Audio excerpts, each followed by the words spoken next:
Hello मित्रों, कैसे हैं आप सब। रोजाना शाम 6 बजे मित्राधेय पर आज की ये क्लास मित्राधेय 30 डेज रेगुलर सीरीज सेमेस्टर 3 की एक बहुत इम्पॉर्टेंट क्लास है। क्यों इम्पॉर्टेंट है? क्योंकि इससे पहले हम यूनिट 1, यूनिट 2, यूनिट 3 और यूनिट 4 की क्लासेस शांति और समझ के साथ पूरा कर चुके हैं और आपके लिए बहुत ही सरल और आसान हो चुका है। और आज हम पहुंच चुके हैं यूनिट 5 पर। मतलब साफ है, यूनिट 5 क्लासेस। अरे वाह, 5 ही यूनिट है और 5 ही क्लासेस के अंदर हमारा कोर्स कंप्लीट। और आज की क्लास के साथ सेमेस्टर 3 हिंदी साहित्य पूरी तरह कंप्लीट। अब जरा याद कीजिए, शुरुआत में हमने काव्य की मूल प्रवृत्तियां समझी, फिर अलग कवि और उनकी रचनाओं पर ध्यान दिया और अब हम आ गए हैं उस यूनिट पर जहां आधुनिक कविता की असली पहचान सामने आती है। आज की क्लास में हम पढ़ेंगे यूनिट 5, आधुनिक कवि और उनकी काव्य दृष्टि। यहाँ व्यक्ति की पहचान है, समाज से टकराव है, लोक जीवन की आवाज है और आधुनिक संवेदना की गहरी समझ है। आज हम स्टेप बाय स्टेप समझेंगे कि अगेय, नरेश मेहता, नागार्जुन, भवानी प्रसाद मिश्र और ओम पुरोहित कागद अपनी कविताओं में जीवन को कैसे देखते हैं। देखिए, ये जितने भी कवि अभी हमने पढ़े हैं, उन कवियों ने अपनी कविताओं को अपने जीवन में कैसे देखा है और आसान तरीके से, आसान भाषा में उन्होंने हमें समझाया है। तो आराम से पढ़ते हैं, ध्यान से सुनिए। सबसे पहले हमारे सामने है यूनिट 5 का सिलेबस। अगेय, नदी के द्वीप, कलगी बाजरे की। अब समझते हैं नदी के द्वीप का भाव पक्ष। यह कविता व्यक्ति और समाज के रिश्ते पर सीधा सवाल खड़ा करती है। नदी यहां समाज और लगातार बहते जीवन का प्रतीक बनती है। देखिए, प्रकृति से जोड़ दिया मानव के जीवन को। नदी यहाँ प्रकृति का ही है। नदी को यहाँ समाज से लगातार बहते जीवन का प्रतीक बनती गई है। द्वीप व्यक्ति की अपनी अलग आत्मिक पहचान को दर्शाता है। कवि बताता है कि समाज में रहते हुए भी व्यक्ति का स्वतंत्र अस्तित्व हो सकता है। भीड़ में पूरी तरह घुल जाने से इनकार का भाव यहाँ साफ दिखता है। द्वीप का अलग रहना आत्मसम्मान और स्वाभिमान का संकेत बनता है। रेत बन जाना अपने अस्तित्व को खो देने और आत्मविलय का प्रतीक माना गया है। देखिए, यहाँ पर जिन जिन चीजों का प्रतीक बना बताया गया है, आप उनको ध्यान में रखेंगे तो सब कुछ क्लियर होता जाएगा। कविता में स्थिरता और परिवर्तन के बीच लगातार द्वंद्व दिखाई देता है। यहाँ रचना अस्तित्ववादी चेतना को बहुत सशक्त रूप में प्रकट करती है। आधुनिक व्यक्ति की पहचान की समस्या इस कविता का मुख्य भाव है। देखिए, इस कविता का जो मुख्य भाव है वो यही है कि आधुनिक व्यक्ति की पहचान की समस्या जो है वो इस कविता में रखी गई है। यह कविता प्रयोगवादी काव्य की प्रतिनिधि रचना मानी जाती है। मित्राधेय के अनुसार नदी के द्वीप का भाव पक्ष समाज में रहते हुए व्यक्ति की स्वतंत्र पहचान। समाज में रह रहा है, सबके बीच में रह रहा है, फिर भी उसका जो व्यक्तित्व है, उसकी स्वतंत्रता है, आत्मसम्मान की अभिव्यक्ति को दर्शाता है। आगे चलते हैं कलगी बाजरे की का भाव पक्ष। यह कविता बहुत साधारण चीज से गहरी बात कहती है। कवि पुराने और घिसे पीटे उपमानों से जानबूझकर हटता है। यहाँ ग्रामीण जीवन से जुड़े नए और सच्चे प्रतीक लाए गए हैं। कविता में प्रेम को बड़ा नाटक नहीं, बल्कि बहुत सहज और सरल भावना है। कवि प्रकृति की छोटी छोटी चीजों में भी सुंदरता देखता है। यह रचना शहरों के दिखावे और आडंबर का विरोध करती है। कविता में नई सांस्कृतिक चेतना की आवाज साफ सुनाई देती है। लोक जीवन की सादगी और गरिमा को यह कविता सम्मान देती है। देखिए, लोक जीवन की जो सादगी है, गरिमा है, उसको इस कविता में सम्मान दिया गया है। कवि समझाता है कि सादगी में भी गहरा सौंदर्य होता है। नई कल्पनाएं, नए बिंब और नए उपमान कविता को ताजा बनाते हैं। यह रचना आधुनिक संवेदना को बहुत सहज और सरल ढंग से प्रस्तुत करती है। मित्रादेह के अनुसार कल की बाजरे की किया भाव पक्ष सादगी, लोक जीवन और नए प्रतीकों के माध्यम से प्रेम और सौंदर्य को दर्शाता है। अगेय की काव्य दृष्टि। अगेय प्रयोगवाद के प्रमुख प्रवर्तक कवि माने जाते हैं। इसका मतलब यह है कि उन्होंने कविता में नए विचार और नए तरीके से अपनाया है उनको। देखिए, अगेय जी जो है वो प्रयोगवाद के प्रमुख प्रवर्तक कवि माने जाते हैं और इन्होंने अपनी कविताओं में नए नए विचार और नए तरीके से उन्होंने प्रयोग किए हैं। उनकी कविता में व्यक्तिगत अनुभूति को सबसे अधिक महत्व मिलता है, यानी कवि जो खुद महसूस करता है उसी से ही कविता में रखता है।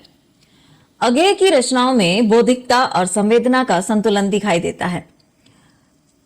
यूं कहा जा सकता है कि कविता सिर्फ सोच की नहीं, दिल की अनुभूति की भी अभिव्यक्ति है। जो महसूस किया किसने? दिल ने, और वही अनुभूति अभिव्यक्ति के रूप में प्रस्तुत की गई। उन्होंने नई भाषा और नया शिल्प प्रयोग में लाया। इस कारण उनकी कविता पुरानी परंपरा से अलग दिखाई देती है। अगेय छायावाद से स्पष्ट रूप से अलग हो जाते हैं। उनकी कविता में प्रतीक और दार्शनिक विचार महत्वपूर्ण भूमिका निभाते हैं। आत्मचेतना उनकी काव्य दृष्टि का केंद्र बिंदु है। देखिए, आत्मचेतना जो है वो काव्य दृष्टि देखा जाए तो उसका केंद्र बिंदु बन गया है कविता का। आधुनिक व्यक्ति की उलझन, पीड़ा और पहचान की समस्या यहां साफ दिखाई देती है। कवि स्वतंत्र अभिव्यक्ति पर पूरा जोर देता है, यानी कविता किसी बंधन में नहीं, स्वतंत्र सोच से जन्म लेती है। नई कविता की मजबूत नींव अगेय ने ही रखी। मित्रादेह के अनुसार अगेय की काव्य दृष्टि व्यक्ति की आत्मचेतना, स्वतंत्र सोच और नए काव्य प्रयोगों पर आधारित है। अगली स्लाइड में देखते हैं नरेश मेहता। यूनिट 5 में ही नेक्स्ट है नरेश मेहता, जहां मां, वृक्षत्व, किरण, धेनुएं, यह मां का भाव पक्ष जो है वो इस कविता में मां के ममतामय रूप को सामने लाती है। मां का मातृत्व यहां सबसे बड़ा भाव बनकर उभरता है।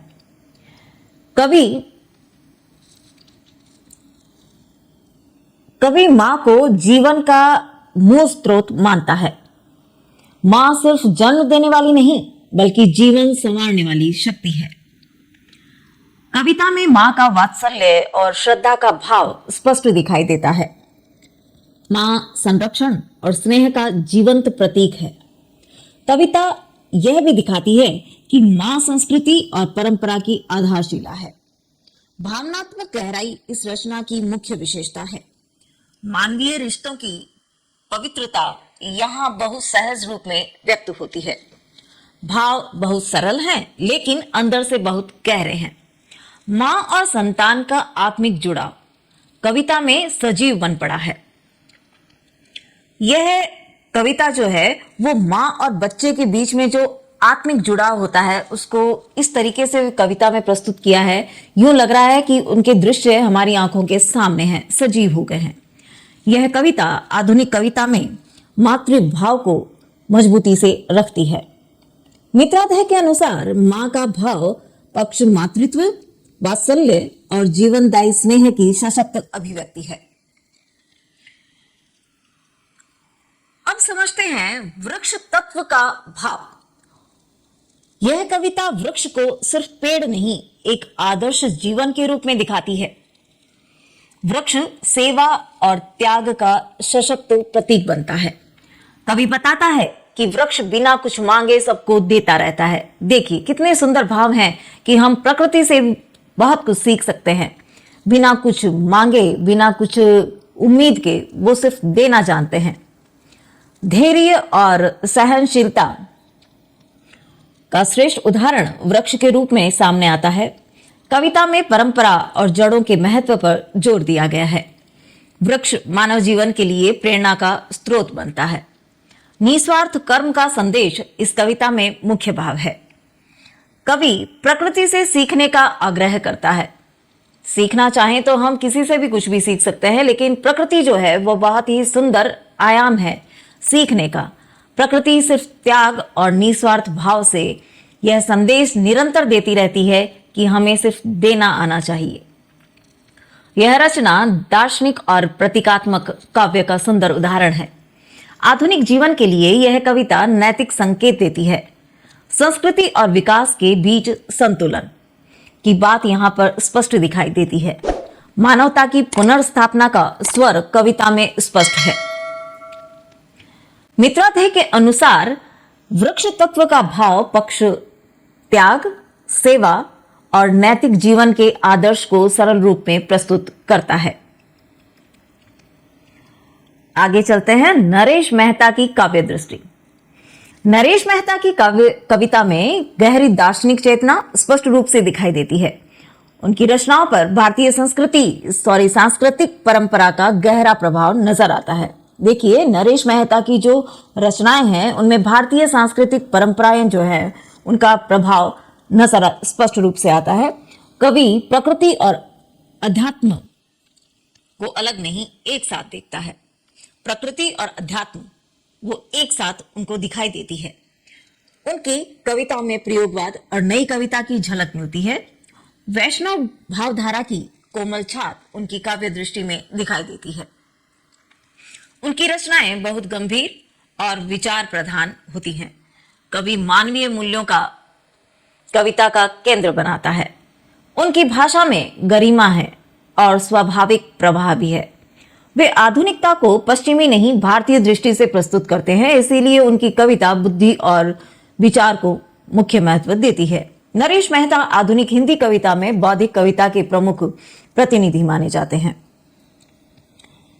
आपका स्टडी मित्राधे के अनुसार नरेश मेहता की काव्य दृष्टि भारतीय संस्कृति, दर्शन और मानवीय मूल्यों पर आधारित है। यूनिट 5 के नेक्स्ट कवि हैं नागार्जुन। प्रेत का बयान, यह दंतुरित मुस्कान। अब आगे देखते हैं दंतुरित मुस्कान में क्या है। प्रेत का बयान का भाव पक्ष। यह कविता मृत्यु के बाद की एक कल्पनात्मक स्थिति हमारे सामने रखती है।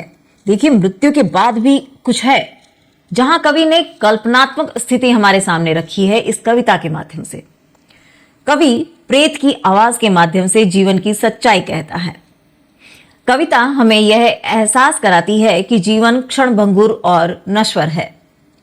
हाँ, जिसने जन्म लिया है उसकी मृत्यु निश्चित है और ये जीवन क्या है? क्षणभंगुर है। अलौकिक विषय होते हुए भी कविता का भाव पूरी तरह यथार्थ से जुड़ा है। इस रचना में सामाजिक व्यंग्य बहुत साफ नजर आते हैं। मानव जीवन की विडंबनाएं यहाँ खुलकर सामने आती है। कविता में दार्शनिक सोच और संवेदनशील भाव दोनों साथ चलते हैं। भाषा बहुत साधारण है लेकिन अर्थ बहुत गहरे हैं। यह रचना प्रगतिशील चेतना की झलक देती है। कविता मानव अस्तित्व पर सीधा प्रश्न खड़ा करती है। लोक जीवन से गहरा जुड़ाव इस कविता की मुख्य विशेषता है। मित्राधे के अनुसार प्रेत का बयान का भाव पक्ष मृत्यु के माध्यम से जीवन, समाज और मानव अस्तित्व की सच्चाई दिखाता है। आगे समझते हैं यह दंतुरित मुस्कान का भाव पक्ष। यह कविता पिता और पुत्र के रिश्ते को बहुत आत्मीय ढंग से सामने लाती है। दंतुरित मुस्कान से ही पता चलता है एक बच्चे की मुस्कान का वर्णन होने वाला है। कितना सुंदर यहां पर पिता और पुत्र के मध्य जो बाल क्रीड़ाएं हैं या उनकी जो मुस्कान है बच्चे की, उसका वर्णन किया गया है। यहां दंतुरित मुस्कान बालक की मासूम अवस्था को दर्शाती है। यह मुस्कान पिता के जीवन में नई ऊर्जा और आशा भर देती है। हाँ, बच्चे की मुस्कान को देखते ही हम सब कुछ भूल जाते हैं और एक नई ऊर्जा जीवन में जाग जाती है और नई आशा के साथ हम फिर से निरंतर प्रयास में लग जाते हैं। कविता बताती है कि साधारण जीवन में भी खुशी और सुंदरता छिपी होती है। यहाँ गरीबी का चित्र है लेकिन मानवीय गरिमा कहीं कम नहीं होती है। पुत्र के प्रति पिता का वात्सल्य हर पंक्ति में महसूस होता है। प्रेम को एक ऐसी शक्ति का बताया गया है जो कठिन जीवन को भी सुंदर बना देती है। लोक जीवन से जुड़े सरल बिंब कविता को और प्रभावशाली बनाते हैं। भाव बहुत सुंदर, कोमल, सच्चे और आत्मीय रखे गए हैं। यह कविता मानवता की विजय का संदेश देती है। सरल भाषा में गहरे भाव व्यक्त करना इस कविता की सबसे बड़ी ताकत है। यह दंतरित मुस्कान का भाव पक्ष पिता के वात्सल्य, बालक की मासूमियत और मानवीय गरिमा की सुंदर अभिव्यक्ति है। आगे कवि हैं नागार्जुन। नागार्जुन की काव्य दृष्टि। नागार्जुन जन कवि के रूप में सबसे अधिक पहचाने जाते हैं। इसका मतलब यह है कि उनकी कविता सीधे आम जनता के जीवन से जुड़ी होती है। उनकी काव्य दृष्टि प्रगतिशील और यथार्थवादी मानी जाती है। कवि किसान, मजदूर और साधारण लोगों के दुख दर्द को कविता में लाता है। उनकी रचनाओं में सामाजिक अन्याय के खिलाफ स्पष्ट आवाज मिलती है। नागार्जुन व्यंग्य और करुणा का संतुलित प्रयोग करते हैं। उनकी भाषा बहुत सरल, बोलचाल की और सीधी होती है। कविता में राजनीतिक चेतना भी साफ दिखाई देती है। कवि मानवीय समानता पर पूरा जोर देता है। उनकी कविता जीवन से सीधा और सच्चा संबंध रखती है। नागार्जुन सत्ता नहीं, जनता की आवाज बनकर उभरते हैं। इसीलिए उनकी कविता आम आदमी को अपनी ही आवाज लगती है। देखिए, जब कवि मानव जीवन के साधारण से साधारण समस्या पर भी उनको महसूस कर रहा है, उसकी पीड़ा महसूस कर रहा है, तो आम आदमी को भी ऐसा लग रहा है कि ये कविता जो है उन्हीं की आवाज है। नागार्जुन की काव्य दृष्टि जनजीवन, यथार्थ और सामाजिक न्याय की सशक्त अभिव्यक्ति है। आगे है यूनिट 5 के एक और इंपॉर्टेंट कवि, जिनका नाम है भवानी प्रसाद मिश्र। गीत फरोश कहीं नहीं बचे। गीत फरोश कहीं नहीं बचे। गीत फरोश का भाव, यह कविता कवि की आर्थिक मजबूरी को सामने लाती है। कवि को अपने गीत बेचने पड़ रहे हैं, यही उसकी पीड़ा है। यह स्थिति कविता को सामान बना देने की त्रासदी दिखाती है। देखिए, ऐसी क्या परिस्थितियां आई कि कवि को अपनी कविताओं को बेचना पड़ा। यह ऐसी स्थिति जो कविता को जब सामान होता है तब हम उसको बेचना पड़ता है, तो कविता कोई सामान नहीं था, लेकिन यहाँ ऐसी स्थिति है कि वो त्रासदी का एहसास दिला रही है। कविता में समाज की दोहरी नैतिकता साफ दिखाई देती है। एक ओर कला की बात की जाती है और दूसरी ओर उसे खरीदा और बेचा जाता है। कवि खुद पर व्यंग्य करता है, जिसे आत्मविडंबना कहा जाता है। मतलब वो खुद को ही व्यंग्य कर रहे हैं कवि कि ऐसी क्या मेरी विडंबना आ गई कि मुझे ये कविताएं खरीदना और बेचना पड़ रहा है। यह रचना कला और बाजार के बीच संघर्ष को उजागर करती है। आधुनिक जीवन की कठोर सच्चाई यहाँ खुलकर सामने आती है। भाषा बहुत ही सरल और व्यंग्य तीखा है। कविता मानवीय स्वाभिमान पर सीधा प्रश्न खड़ा करती है। रचना में गांधीवादी नैतिक दृष्टि की झलक मिलती है। यह कविता समाज की गंभीर आलोचना करने की साहसिक शक्ति रखती है। आपका स्टडी मित्राध्याय के अनुसार गीत फरोश का भाव पक्ष कला, बाजार और मानवीय स्वाभिमान के संघर्ष को सच्चाई के साथ प्रस्तुत करता है। अब समझते हैं कहीं नहीं बचे का भाव। देखिए, ये कविता का नाम है कहीं नहीं बचे। अब इसका भाव क्या है? यह कविता आधुनिक जीवन की अमानवीय सच्चाई सामने लाती है। देखिए, एक तो होती है मानवता और दूसरा होता है अमानवीय सच्चाई। कवि दिखाता है कि भागदौड़ भरे जीवन में संवेदनाएं धीरे धीरे खत्म होती जा रही हैं। रिश्तों में खोखलापन इस कविता का मुख्य भाव है। देखने में आ ही रहा है, पहले जितना घनिष्ठ प्रेम या भावनाएं, संवेदनाएं नहीं रह रही हैं, वो धीरे धीरे खत्म हो रही हैं। लोग इतने व्यस्त हो गए हैं कि मनुष्यता के लिए समय ही नहीं बचा। कविता नैतिक मूल्यों के क्षरण की स्पष्ट तस्वीर देती है। देखिए, वो नैतिक मूल्य जो हैं उनका जो हो रहा है हम कह सकते हैं वो लुप्त होते जा रही हैं। व्यंग्य के माध्यम से कवि समाज पर तीखा कटाक्ष करता है।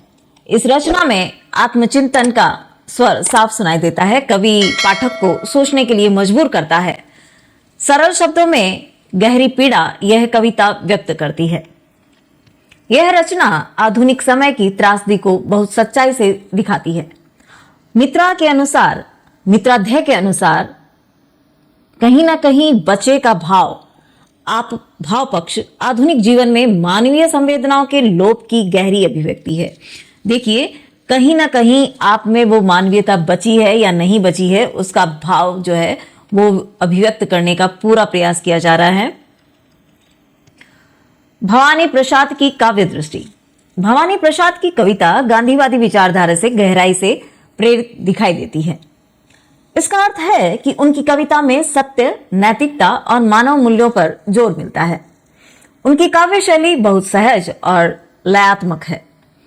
कविता पढ़ते समय ऐसा लगता है जैसे कोई सीधी और सच्ची बात कह रहा है। उनकी रचनाओं में समाज का यथार्थ चित्र साफ दिखाई देता है। कवि व्यंग्य और करुणा दोनों का संतुलन करने का प्रयोग कर रहा है। उनकी भाषा सहज जनभाषा है जिसे हर पाठक आसानी से समझ सकता है। कविता में नैतिक चेतना का स्पष्ट आग्रह दिखाई देता है। उनकी रचनाएं लोकप्रिय हैं और विचार भी गंभीर। कवि मानवीय मूल्यों की रक्षा को अपना उद्देश्य बनाता है। आधुनिक जीवन की समीक्षा उनकी कविता का महत्वपूर्ण पक्ष है। गीतात्मक अभिव्यक्ति उनकी काव्य दृष्टि की सबसे बड़ी शक्ति मानी जाती है। मित्राध्याय के अनुसार भवानी प्रसाद की काव्य दृष्टि सरल भाषा में नैतिकता, मानवता और सामाजिक यथार्थ की सशक्त अभिव्यक्ति है। अब यूनिट 5 के अंतिम चरण पर चलते हैं, जहां आपकी बात करते हैं हम ऐसे कवि की जिनका नाम है ओम पुरोहित कागद।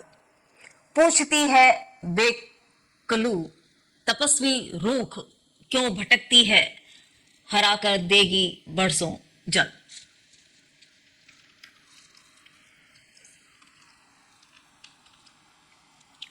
पूछती है बेकलू का भाव पक्ष। यह कविता एक छोटे बालक की स्वाभाविक जिज्ञासा को सामने लाती है। देखिए, एक छोटे बच्चे की जिज्ञासाएं बहुत होती हैं। वह प्रश्न पे प्रश्न पूछता है। ये जिज्ञासाएं होना भी बहुत जरूरी है और ये बाल स्वभाव के अनुसार ये स्वाभाविक भी है। बालक आसपास की दुनिया से सवाल पूछता है और यही कविता का आधार है। कविता में प्रकृति से सीधा संवाद दिखाई देता है। ग्रामीण जीवन की सरलता यहाँ बहुत स्वाभाविक रूप में उभरती है। लोक भाषा की आत्मीयता कविता को और प्रभावशाली बनाती है। बाल मन की निष्कुलुषता हर पंक्ति में महसूस होती है। कविता में संस्कृति और प्रकृति का सुंदर मेल दिखाई देता है। साधारण से प्रश्नों में बहुत गहरे अर्थ छिपे हुए हैं। राजस्थानी लोक जीवन की स्पष्ट झलक इस कविता में आपको दिखने को मिलेगी। कविता मानवीय संवेदना की सच्ची आवाज बनकर सामने आती है। यह रचना लोक काव्य को आधुनिक रूप से प्रस्तुत करती है। मित्राध्याय के अनुसार पूछती है बेकलू का भाव पक्ष बाल जिज्ञासा, लोक जीवन और मानवीय संवेदना की सरल अभिव्यक्ति है। अब समझते हैं तपस्वी रूख का भाव पक्ष। यह कविता वृक्ष को रूख से ही समझ में आता है किसी वृक्ष की बात हो रही है। वृक्ष को एक तपस्वी के रूप में देखती है। कवि बताता है कि वृक्ष कठिन परिस्थितियों में भी अपना धर्म नहीं छोड़ता। वृक्ष का त्याग और सेवा इस कविता का मुख्य भाव है। वह धूप, वर्षा और आंधी सहकर भी दूसरों के लिए छाया और फल देता रहता है।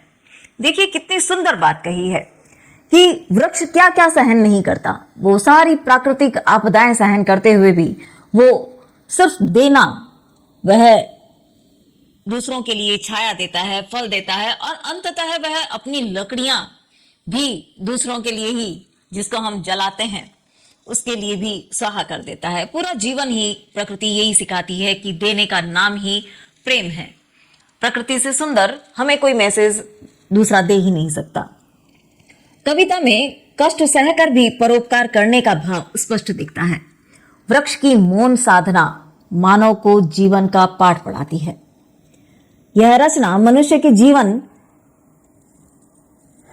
जीवन के लिए आदर्श जीवन का संकेत देती है।